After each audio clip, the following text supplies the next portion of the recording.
Jake Haener on loss to the Washington Commanders, Saints Commanders postgame. Someone asked me to do this review. They said, hey, go watch the Jake Haener interview after the Commanders game. And I thought it was just kind of a joke. I thought we were having a goof and a gaff, and I was thinking there's no possible way that Jake Haener would have got in front of a microphone after the Commanders game. I thought he would have been packing his bags, updating his LinkedIn profile, and getting the hell out of New Orleans. This is real. Jake Haener took the podium after the Commanders game. I got to give him credit. I mean, this is like the engineer for the Titanic getting in front of the podium and being like, all right, guys, anybody have any questions about the ship after it sunk? Like, this right here takes some guts. So I'll give him credit. Like, the fact that he stood up here and he's going to answer these questions, I cannot wait to hear what is said in this one. So buckle up, Buttercup. Here we go. So Jake Haener after the Commanders game. Here we go. What you guys got? All right, four hit combo to start on the podium. Good start, Jake. Good start. I mean, just it comes out Lennox Lewis on the podium. What you guys got for me? Can't wait for this. Well, yeah. Why don't you just review how you feel about it? Yeah, I mean, obviously I'm disappointed, right? Like, you go out there and you make a good play on, the third play of the game, gets called back, which is tough. Credit to, the guys in the second half. I thought Spencer did a great job coming in and handling, the moment of the game and did a really good job moving the team. So, gave us a chance there to win at the end, and, I was proud of how he handled himself. I mean, listen. Kudos to just the character of Jake Haener, the human element of this. To come out here and the first 30 seconds, you give credit to Spencer Rattler and the comeback, because I don't know the dynamic, but just from a competitor level, Haener has to know Rattler is the Vegeta to his Goku. Like, he's got to know, this is the guy I'm competing with. This is the guy I've got to beat out. Like, every rep, every day of practice, get there before him, leave after him, whatever you got to do. And the fact that you come out there, have what I would consider the worst half of football by a quarterback, maybe in NFL history. I mean, it is proven. We already looked at this. It is worse than Nathan Peterman's 5-interception half. It is much worse than Ian Book's start for the Saints. So, I mean, absolutely one of the worst performances from a quarterback in the modern history of the NFL. So to come out here and to say, your competition, the guy who probably just took your job, hey, kudos to him, that is very respectable.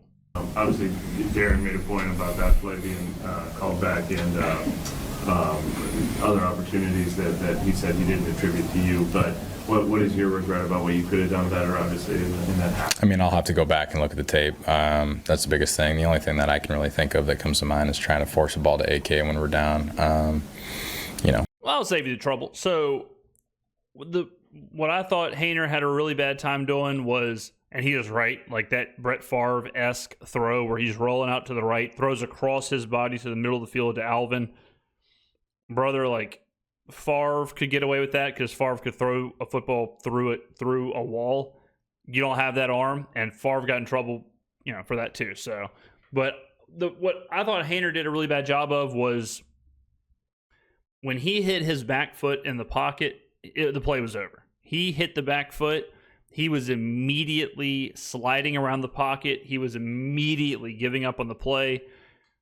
I don't want to go full all 22 in this video, but his head is down. He's looking at the line. He's looking at the defensive line. He's not looking downfield. He is completely, and that's what I mean by giving up on the play, where if you're hitting your back foot and your head is, down, and you're worried about what's around you, where the defenders are, and you're slip sliding and you're moving around, there is no play, because you're not looking. You got to be up, looking downfield, going through your progressions, going through your read while you're navigating the pocket and whatnot. And if you go back and look every single play, he's not doing that. So whether that was a timing thing, whether that was his internal clock was just way out of whack, A lot of sacks he took didn't have to. A lot of the time he ends up in the jackknife powerbomb position with a defender because he either went down early or was slipping or, covering the ball up or whatever. And, a lot of the times it was just unnecessary. So, I don't know. It's kind of weird because that's something that you would think would come with time and experience. Like, you would think, like, okay, well, he's at least played in preseason games. He's at least, come in games, and he's at least come. So he at least has like an idea of the clock. He has an idea of the pocket. He has an idea of the play clock. So to see him completely mess that up tells me that he just had no control over the moment, no control over how he was feeling during the start of the game. And I don't know if that's like, you don't want to say, well, moment's too big, or, oh, well, lights are too bright, but it is what it seems like. Learning from that and not making that mistake again. But, overall, I felt like that was probably my one bad decision. When you go back and look at it, you'll probably say the same. But obviously I didn't get enough first downs, didn't move the team, and, Spencer came in, like I said, did a great job. When that play happens, or like the misconnection with the drop from MVS, does that affect your momentum at all? Or My biggest thing is trying to go one play at a time. I felt like there was points there that just didn't happen for us for whatever reason, and my biggest thing is trying to go one play, the next play, and today it didn't go my way. Might be the same answer, but is it any different at all in a situation like the play that you referenced where you get the big completion, it happens, but then it gets called back? Like, how challenging is that? Yeah, it's tough, right? Like, you're trying to make plays, you're trying to do whatever you can to try to get first downs, and when something happens like that, you just got to kind of take a deep breath and go, to the next play. And, obviously you look at it, the big, choice route I had to AK early, and then get sacked next play. It's, on me. I got to step up in the pocket and make something happen with my feet, and, just things like that you learn and grow from. Like the AK play, so it's just a classic option route. If you're playing NCAA, you're just going up on the D-pad, Texas route, easy peasy, get him on the linebacker. And that's one of those plays where you see that, and it's like, okay, let's just do that, like, over and over. Let's just keep doing that. And Haener, that play worked, cool. But that's kind of what I'm saying, is that you can't even do that, because he's not allowing the play to develop. He's not allowing the route to get there. He's not allowing his eyes to be downfield enough to even to make the pass. And he said it himself, like the very next play, like he takes a sack that he shouldn't have taken. So, don't get it twisted, ladies and gentlemen. The Saints averaged 1.9 yards per play in the first half. 1.9. That is like 1.9 yards per play in the entire first half is a stunning thing. And how do you feel about not getting a chance to go out in the second half? Listen, I obviously want to be able to go and not have that leash be that tight. Felt like I want to go out there and have an opportunity to play a full game. My man, I hear you. That wasn't going to happen. You don't get to, and now this is now we're starting to, now he's starting to get a little loose with the lips. Okay, now he's starting to talk himself out of this.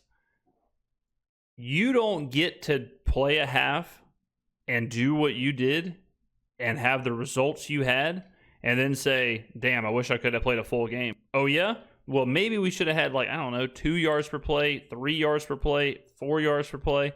Maybe you should have existed at all beyond one play, and then maybe then, okay, you can play the full game.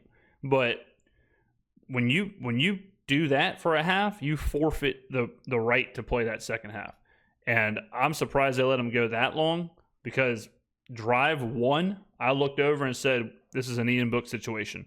Drive 2, I tweeted out, I've seen enough, Haener ain't it. So if it was me, he would have been out immediately. But sometimes it's not up to me. I got to do everything I can to prepare each week, and I feel like my teammates were confident, in me if I got the opportunity to go in the second half. And you guys see how these games go. Sometimes, even when Derek's in there, it's one half looks like this, the next half totally different. So you saw that today, and obviously I'm disappointed that we lost, first of all, but second of all, I didn't get that opportunity. This part pisses me off. The idea of like, well, you have a bad first half, come out in the second half, you can correct things. Again, like, yeah, if you throw a couple picks or if it's right there, if you're 30% of the way, but there was nothing in the first half that would have led me to believe that he could have even been serviceable on the day. If they would have rolled him out in the second half, oh my God, you talk about some like, okay, start firing people. Did the coaches give any indication beforehand that might be the case, that, if you didn't get off to a fast start? No, I don't think there was any. I don't think Rizzi or Kubiak would have wanted this to happen. I think it was forced. I think their hand was forced. I think that's how bad he was. Because there's no way you make this decision and you're thinking like, well, if he's below average, we're going to yank him. The only way you get pulled in this situation is if it is beyond bad. That's the only way. Might go with someone else. I mean, keep that in-house, but at the end of the day, my job is to go and operate, and I didn't do that. So. No, you did not. Jake, how did you learn you weren't going to start the second half? They just came up to me and told me that Spencer was going to get the first opportunity to go in the second half, and obviously, like I said, disappointed. Would have loved the opportunity to go out there and compete with the guys in the second half and have a chance to go and see what their second half game plan was. Are they going to continue to pressure us? Are they going to continue to play 3 deep, 3 under, and get to some of the calls that we talked about and move the launch point? But for whatever reason, we didn't have those opportunities in the first half, and we made them count when it mattered in the second. The coach said you only had 14 plays. Is it hard to get a rhythm with that few of snaps? Listen, Jeff, I mean, you can make whatever excuse you want for yourself. At the end of the day, my job is to move the team, and if I'm not doing that, then I'm not doing my job. So, I could sit here and feel sorry for myself and go cry to all you guys, but at the end of the day, I just got to go get better and put my head down and, not listen to all the hate that I'm about to receive from everybody, and just keep being myself. Yeah. Good. Thanks, guys. I mean, you talk about you talk about turn this around. The beginning of the video, I'm like, man, this guy, a lot of guts, big time character, whatever. It took him 4 minutes for me to completely turn on this interview. I mean, I don't know, maybe it's just me. I could be wrong, and boy, I never am. But did he not come off as kind of a prickly pear? I understand he's upset. I understand he just had the worst performance in NFL history. I understand that he just embarrassed himself in front of his friends and family. I understand that his dreams of being a starting quarterback in the NFL are probably dashed. But to come out there and give some of those answers and say, I wish I would have got the opportunity in the second half. I could have changed the launch point. Brother. I could have changed the launch point. I could have done this. I wish we could have got to some of the plays. My man, the reason we didn't get to those plays is because of because of the 1.9 yards per play. The reason we couldn't get to the launch point change is because of the drives that you had in the first half. You didn't get a possession. You got the first half. You didn't get one quarter. You didn't get 5 plays. I mean, you kind of got 5 plays, but you got a half of football, and it was the worst half of football that anyone has seen. I mean, and I mean, look, I'm not trying to choose my words here, but because I don't want to dump on the guy whenever he had the worst day of his life. But I mean, I'm not impressed with the answers. I'm not impressed with the delivery of some of that. Like, listen, Jeff, you can make excuses, brother. It's like, look, man, I'm trying to help you out. Okay, I'm trying to help you out. I'm trying to throw you some questions here. I'm trying to give you a chance. I don't. It's just a weird way of talking, a weird cadence. The whole thing threw me off. I didn't like it. I have to go brush my teeth. I get the taste out of my mouth because I didn't like what I heard. I mean, yeah, it was bad. It was real bad. Really, really, really bad stuff. Ugly stuff. That's the game you play. You play silly games, win silly prizes, but this can happen where we talked about it before the game where when you're a backup quarterback, sometimes it's better to just be a backup quarterback. You just sit back there. We call it the gambler's fallacy, Schrodinger's cat, or whatever it is. You know, it's like until you know, anything is possible.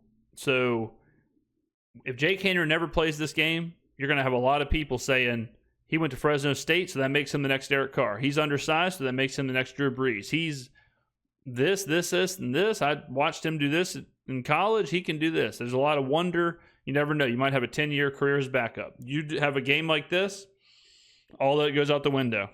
Before the game, I had people. We did a reaction to Haener's interview. In that comment section, go look at it. There are people in there that are saying he will throw for 400 yards. There are people in there saying Jake Haener has what it takes. I expect him to be a starter in the NFL. There are people who believed. I'm not saying it's wrong to believe, but that is no longer. When you do have a performance like that, there is no more wonder. There is no more, maybe there's something here. There is no more, so I think the Saints can safely move off of Haener. I think they can safely put all of their recruiting points and development points into Spencer Rattler, and then whoever they decide to draft or sign or trade for or whatever. But, yeah, Haener can play out the rest of this contract, and that'll probably be all she wrote, unless unless it's one of those things where you hit rock bottom and it forces you to bounce back and it forces you to be, recover and be better and whatever. But from what I saw, I've seen enough. I saw enough in the first couple of possessions. So, and then this interview did him no favors in my eyes. So let me know what you thought in the comments below, ladies and gentlemen. Did y'all appreciate it? Did y'all think he did a good job in the interview? And maybe I'm being a prickly pear. So let me know in the comments below, and I'll see you in the next video.